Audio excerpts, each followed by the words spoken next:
Have you ever stopped, not just to look at your garden, but to feel it? When I step outside into my Houston backyard, I don't just see vegetables or plants or beds of soil. I see a living world, a quiet universe breathing, growing, dreaming side by side with me. This is not just a garden, it's a home for butterflies, for frogs, for lizards, and for a heart that once searched for peace and found it. Between leaves and roots are placed in this earth. Today, I want to show you the magic that grows here. When you grow food, nature will grow with you. The little frog on the papaya throne. High above the soil, rests tall like a tiny emerald jewel. Inside the crown of my papaya tree, a baby green frog sits, quiet, fearless, perfectly still. One papaya tree in my yard grows mostly male flowers, sprays of yellow blooms dancing in the winter wind. The other tree, she is different. She carries only female flowers, each one holding a tiny fruit inside, like a future wrapped in a petal. And between these two trees, male and female, giving and receiving, life and life again, a little frog chews his throne. I wonder what he sees up there, the world from the eyes of a creature, so small yet so perfectly placed, in the very heart of nature. Up there he is safe. He is home, and somehow his presence tells me your garden is alive. Winter in Houston is confusing. Cold winds brushing against the warm sunlight. December pretending to be March. And in the middle of it, my peach tree decides it is time to bloom. Like tiny pink lanterns glowing against a soft blue sky, each flower opens, delicate, trembling in the breeze.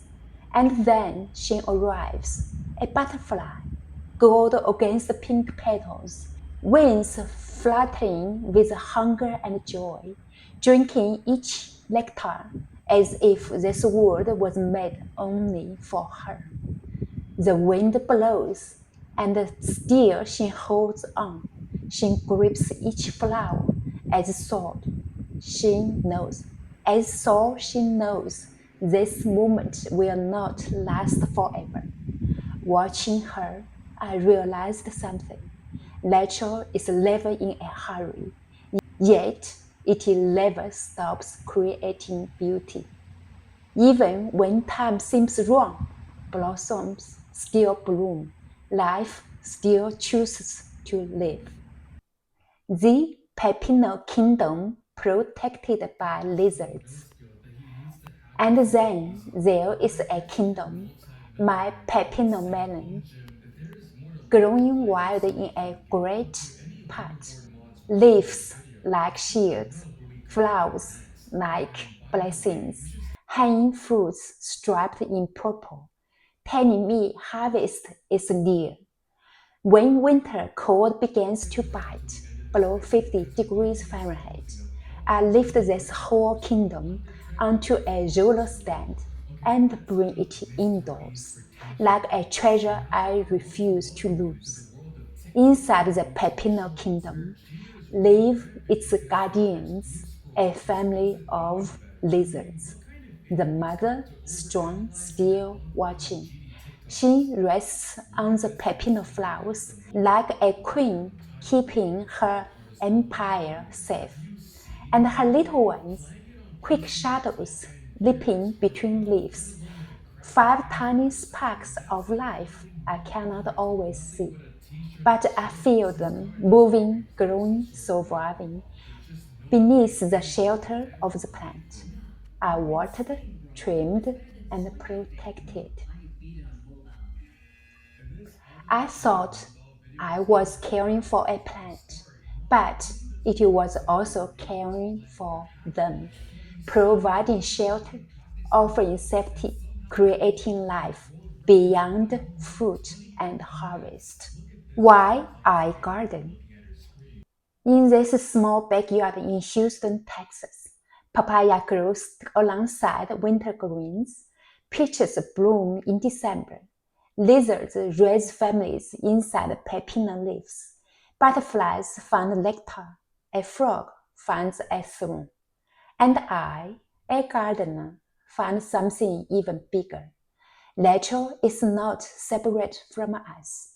We are not visitors here. When we plant, when we nurture, when we give the soil our hands, the earth answers back with beauty beyond anything we could buy. This is why I grow my food. This is why seeds matter. This is the magic of a backyard ecosystem. So the next time you plant a seed, don't just wait for vegetables. Wait for life. Wait for the frog, the butterfly, the lizard, the moment where your heart realizes you have created a world. Thank you for being in mine. Like, comment, or subscribe, not just to support this channel, but to join me in celebrating the life we can grow with our own two hands.